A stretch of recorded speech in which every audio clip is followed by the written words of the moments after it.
do të doja t'ju tregoja ose më mirë t'ju përmendja 3 libra shpirtëror, të cilët më kanë pëlqyer jashtëmase dhe më kanë ndihmuar në jetën shpirtërore.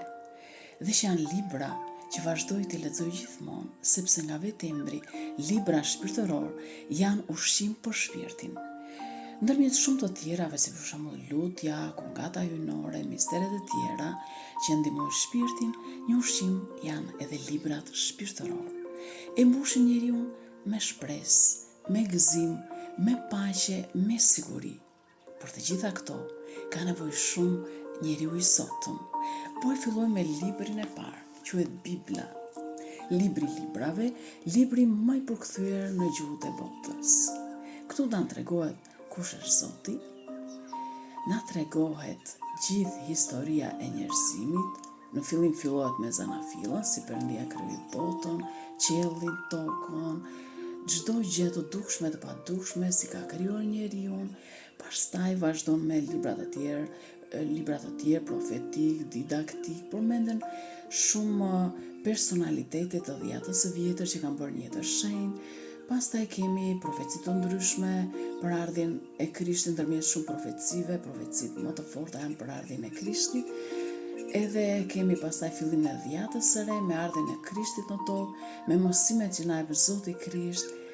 Pra, çfarë duhet të zbatojmë në jetën tonë, si duhet të sillemi kundrejt njerëzve të tjerë, si duhet kemi lidhjen tonë me Zotin dhe na jep dhe qëllimin e jetës, se kemi një qëllim që kemi marrë në këtë botë.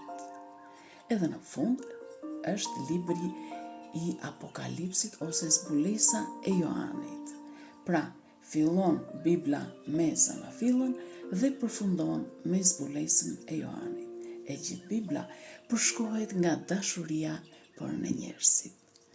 Libri tjetër që më ka pëlqyer jashtëmase dhe të cilin unë e kam përkthyer para shumë vjetësh, është libri me titull Hierondikon. Është një libër që ndryshe mund të quhet libri i vitaminave shpirtërore, sepse historitë që përmban brenda janë të shkurtra dhe shumë praktike dhe shumë të domosdoshme për shpirtin, dhe çdo njeri, sado të mos ketë kohë, mund të gjejë pak kohë për t'i lexuar këto, sepse janë histori nga jeta e përditshme e njerëzve që janë me Zotin, që e kanë përkushtuar jetën e tyre, ja përkushtuan jetën Zotit, duke zbatuar ungjillin. Pra, janë njerëz që kanë bërë një jetë shenjtë dhe ka brenda histori të ndryshme për dashurinë, për lutjen, për lëmoshën, për fjalët e shumta dhe shumë e shumë këshilla të tjera. Ja vlen ta lexoj çdo njeri, ka kohë për të gjithë.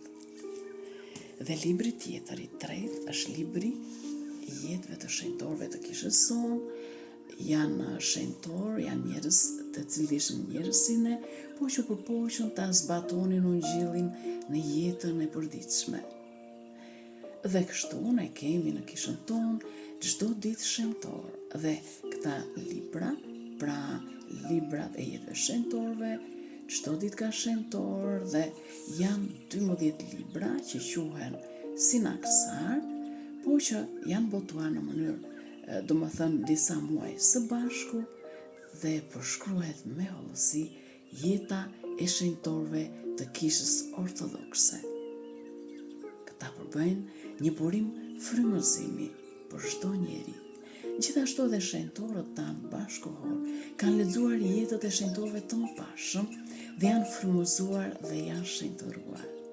Pra, këta janë librat të cilët mua më kanë pëlqyer jashtëmase, janë libra të cilët mbeten gjithmonë diakronik, që i lexojmë çdo ditë dhe kështu e ushqim shpirtin tonë, sepse ne jemi kalimtar në këtë botë, por do të kujdesim edhe për shpirtin që është i përjetshëm, dhe të gjitha porositë e Zotit në Bibël, porositë që historitë në Hierondikon, jetët e shenjtorëve dhe plot libra të tjerë shpirtëror kanë këtë qëllim, na bëjnë të lumtur në këtë jetë, na japin paqe, siguri, shpresë, dashuri për njerëzit, dashuri për Zotin, domethënë të jetojmë të lumtur edhe në këtë jetë dhe ta pastrojmë shpirtin ta bëjmë të denjë për mbretërinë e qejve,